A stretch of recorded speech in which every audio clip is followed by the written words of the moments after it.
दोस्तों, सनातन धर्म में हर साल 24 एकादशियाँ आती हैं, लेकिन जब अधिक मास होता है तो 26 एकादशियाँ आती हैं। लेकिन क्या आप जानते हैं कि इनमें से एक ऐसी एकादशी आती है जिसके आते ही पूरे ब्रह्मांड के पालनहार भगवान विष्णु अगले 4 महीनों तक गहरी निद्रा में चले जाते हैं। जी हाँ, इस सृष्टि पर सभी शुभ और मांगलिक कार्य जैसे शादी, ब्याह, मुंडन, गृह प्रवेश पर पूरी तरह से रोक लग जाती है।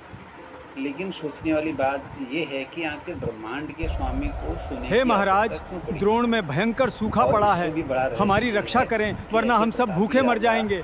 जिसके धैर्य जीवन रखें, में आपकी कभी रक्षा कोई होगी। पाप जिसने नहीं किया, उसके राज्य में लगातार 3 साल तक भयंकर सूखा क्यों पड़ा? ऐसा सूखा जिसमें लोग पानी की बूंद-बूंद को तरसने लग गए। आज के इस स्पेशल वीडियो में मैं आपको देवशयनी एकादशी की रोंगटे खड़े करने वाली पौराणिक कथा को सुनाऊंगा। चक्रवर्ती सम्राट राज्य करते थे। वह इतने धार्मिक और न्यायप्रिय थे। यह कहानी शुरू होती है सतयुग से।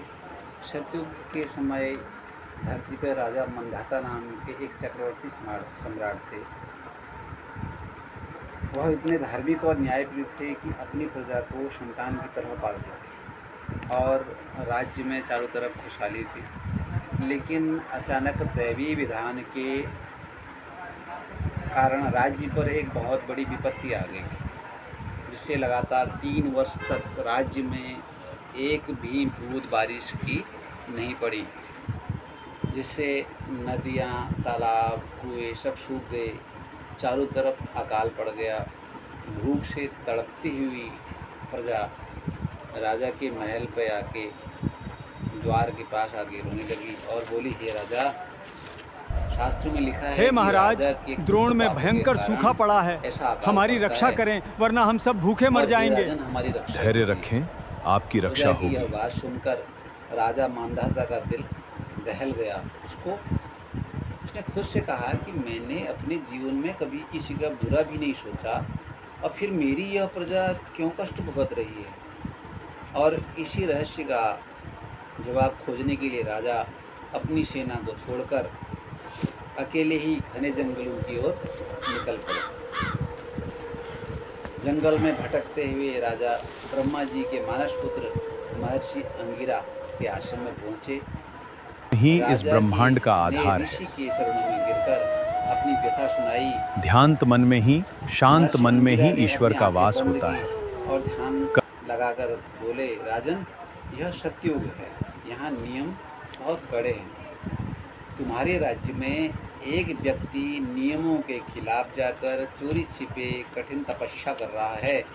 उसी के अधर्म के कारण तुम्हारे राज्य के बादल रूठ गए हैं।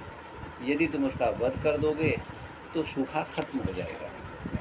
राजा मांधाता ने हाथ जोड़कर कहा कि हे ऋषिवर, मैं किसी ईश्वर भक्त की हत्या सिर्फ इसलिए नहीं कर सकता कि वह नियमों के विरुद्ध है। कृपया करके मुझे कोई धार्मिक दयालु रास्ता बतलाइए। राजा की इस करुणा को देखकर महर्षि अंगिरा बहुत प्रसन्न हुए। उन्होंने कहा, ठीक है राजन, तो तुम आषाढ़ मास की शुक्ल पक्ष की देवशयनी एकादशी, जिसे पद्मा एकादशी भी कहते हैं, उसका व्रत करो। और यह व्रत संपूर्ण पापों को नष्ट करके आपकी मनोकामना को पूर्ण करेगा और तुम अपनी प्रजा के साथ मिलकर इस व्रत का पालन करो। राजा वापस अपने राज्य लौटे। आषाढ़ एकादशी आते ही राजा मंत्रियों के साथ राज्य के हर छोटे बड़े नागरिक ने मिलकर पूरी निष्ठा से निर्जला व्रत रखा, भगवान विष्णु की पूजा की। और दोस्तों, व्रत पूरा होते ही एक बहुत बड़ा चमत्कार हुआ।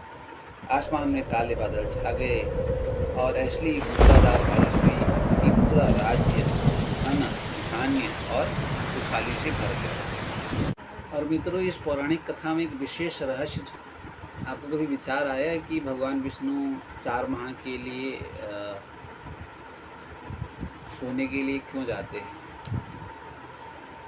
भगवान विष्णु को राजा बलि ने जब प्रसन्न किया था 3 वक्त भूमि देकर, तो बलि की इस दानवीरता से प्रसन्न होकर भगवान ने उससे वरदान प्रभु मांगने को कहा था। मेरे साथ पाताल चलिए। और बलि ने वरदान मांगा था कि भगवान उनके साथ हमेशा पाताल लोक में रहें, और भक्त की बात मान के भगवान विष्णु पाताल लोक चले गए, जिससे वैकुंठ सूना हो गया। और जब वैकुंठ सूना हो गया तो माता लक्ष्मी ने एक गरीब महिला बनकर राजा बलि को रक्षा सूत्र, जिसे हम राखी कहते हैं, वो बांधी, और उपहार के लिए जब उसने कहा कि बहन बोलो तुम्हें क्या चाहिए, तो उसने पूछा कि मुझे जो चाहिए वो आप सब देंगे। तो बलि तो दानी थे, उन्होंने कहा हाँ बहन।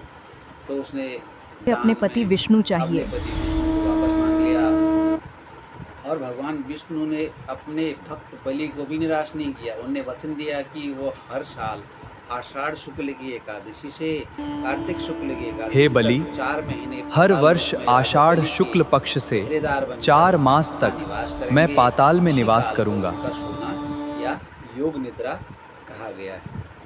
भगवान श्री हरि की आप पर, आप सभी पर, सब परिवार कृपा बनी रहे। आप सबकी मनोवांछित जो कामनाएं हैं वो पूर्ण हों। निवेदन है कि अगर आप एकादशी का व्रत नहीं भी कर रहे हैं तो आप ओम नमो भगवते वासुदेवाय का 108 बार जाप अवश्य करें। आपको इससे पुण्य फल की प्राप्ति होगी। श्री हरि आप अपनी कृपा बनाए रखें। बहुत बहुत धन्यवाद।